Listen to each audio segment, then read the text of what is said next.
You can be surrounded by voices, laughter, and the constant hum of notifications, and still feel like you're drifting in a vast, empty ocean.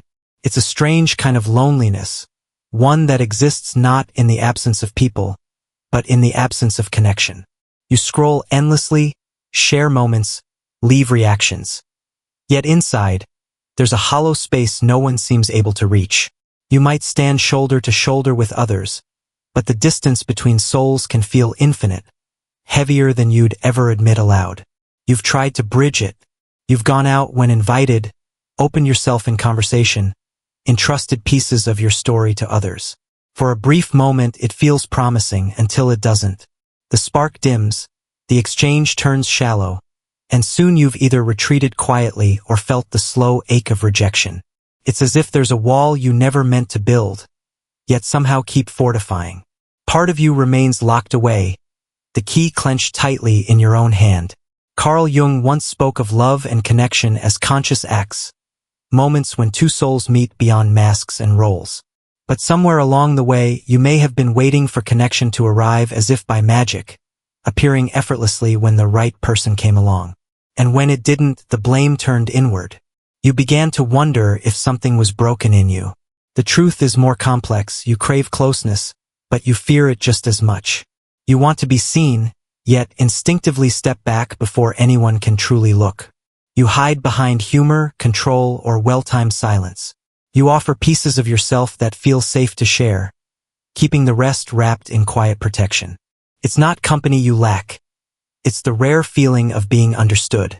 Maybe life taught you early to stand alone, to depend on no one, to carry your own weight. Vulnerability became a door you were warned never to open. So, you wear self-reliance like armor, convincing yourself solitude is safer. But beneath that armor lives the ache to be known without performance. The real barrier isn't your desire to connect. It's the fear that guards it. Fear of judgment, of being hurt, of showing the parts of you that aren't polished or pretty. That fear wears many disguises. Detachment, sarcasm, independence. But it's still fear. And fear can build walls far faster than trust can build bridges. Perhaps you've been hoping someone will see through the wall, recognize the real you, and stay without conditions. But real connection doesn't happen through silent hoping. It happens when both people choose to truly meet each other. It means stepping forward without the masks, allowing your cracks to show. It means letting someone not just see you, but feel you. Because you can talk to 100 people and still feel alone if every word stays on the surface. True closeness isn't measured by the number of conversations, but by the depth of the ones that reach the unguarded parts of you. Maybe you were taught that vulnerability is weakness, so you mastered the art of being close enough to engage, yet far enough to feel safe. But safety isn't peace, and deep down you know the difference. Peace begins when the walls start to crumble. When you stay without bracing for impact. When you allow yourself to be fully seen. And if you notice the same cycle, hope followed by withdrawal, it isn't a curse. It's a reflection of old defenses still doing their job, even when that job is no longer needed. What once kept you safe may now be the very thing keeping you from the closeness you've always wanted. No one sees the whole of you, the secret dreams you've never spoken aloud, the wounds you've carried in silence for years. In shielding yourself from rejection, you've also denied yourself the chance to be fully accepted. Somewhere along the way, you may have mistaken love for rescue, for validation, for proof that you are enough.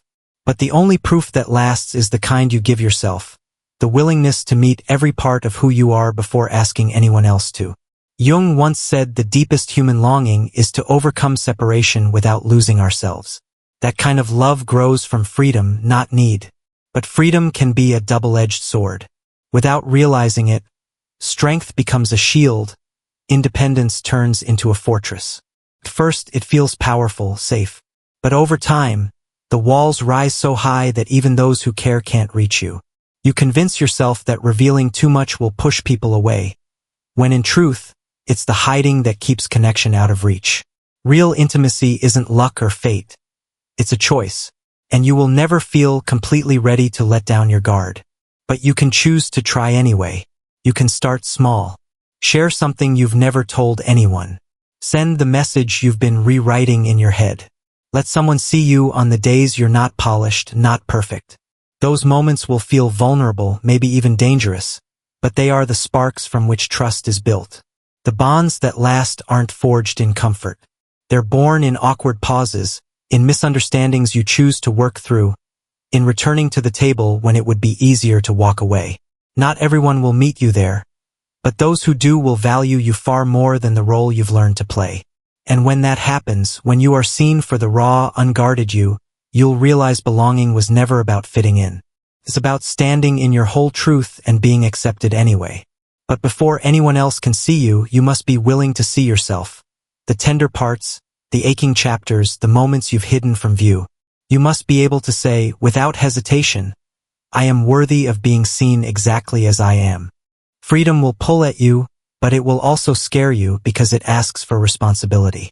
You cannot expect deep connection if you keep showing up halfway, if you silence the truth when it matters, if you run the moment someone steps too close. Connection doesn't live in the flawless image you've perfected. It lives in the mess, the raw, imperfect moments where you stop performing and start being. When you realize it's about presence, not perfection, everything changes. You speak more honestly. You listen with more depth. You begin to see that love is not built from grand gestures, but from steady, truthful exchanges. And then comes the harder part, learning to receive. You've kept such tight control over what you give, always on safe ground, owing nothing. But when someone offers you real care, your instinct may be to doubt it, question it, push it away. Not everyone is here to harm you. Some people are capable of holding your truth without breaking it. Love, as Jung saw it, is an act of conscious faith, a choice to trust even knowing the world is imperfect. Yes, you've been hurt, but if you live only from that wound, you will keep recreating the same loneliness. The way forward is through one conversation, one risk, one unguarded moment at a time. You start by telling the truth to just one person, by asking for help without rehearsing it first, by sitting with someone in silence and letting that be enough. Over time, your heart remembers. It is safe to feel again. You were never meant to be an island. You are human, and humans are wired for connection. No one will appear with the exact words to fix you. No one can open the door for you. That choice is yours, to step out even with fear in your chest, even with doubt whispering in your ear, simply because you know you can't stay in the cage forever. And when you do, everything begins to shift. Not perfectly, not instantly, but with the slow momentum of truth pulling you forward. You will stumble. You will speak too much. You will meet people who turn away. But that's not failure, that's living. That's the proof that you are showing up whole, risking rejection in exchange for the chance to be truly met. And somewhere out there, someone is feeling exactly what you feel, waiting for the moment they see in you the reflection of their own longing to be understood. Sometimes, all it takes is opening the smallest crack in the walls you've built, and you discover that someone has been standing on the other side, waiting for you all along. Carl Jung spoke of a love that isn't born from dependency but from choice. A love that says, I need you because I love you, not I love you because I need you. That shift changes everything. When you stand solidly on your own feet, you stop treating another person as a lifeline, an escape, or a way to fill the emptiness inside you. Love stops being a desperate grasp for someone to hold you up and becomes something deliberate, rooted in clarity, calmness, and the desire to build something lasting. You no longer look for someone to repair your fractures, but for someone who will walk beside you while you heal them yourself. The distance you sometimes feel from others isn't proof that something is wrong with you. It's the natural result of years, sometimes decades, of silenced emotions, inherited beliefs, and old wounds you've never been shown how to face. But this is not a life sentence. It's an invitation to rebuild yourself in a way that feels honest and human. Maybe no one ever taught you how to speak openly about what's in your heart. Maybe you grew up surrounded by silence, by examples of people who equated strength with suppression. But that was their story. It doesn't have to be yours. You can be the one who breaks that cycle, the one who speaks differently, listens differently, loves differently. Real connection begins when one person dares to go first. You don't need perfect words. You only need sincerity. You can be the one who stays when it's easier to leave, who chooses to show real humanity instead of hiding behind the mask of invulnerability. There will be days when the weight of old habits tempts you back into silence, but you will remember how loneliness disguised as pride has felt, and you'll know it's worth trying again. Each honest moment you share moves you closer to a life that feels fuller, richer. Over time, you'll gather people around you who crave the same depth, people who don't shy away from your truth, who value presence over perfection, who see you as you are.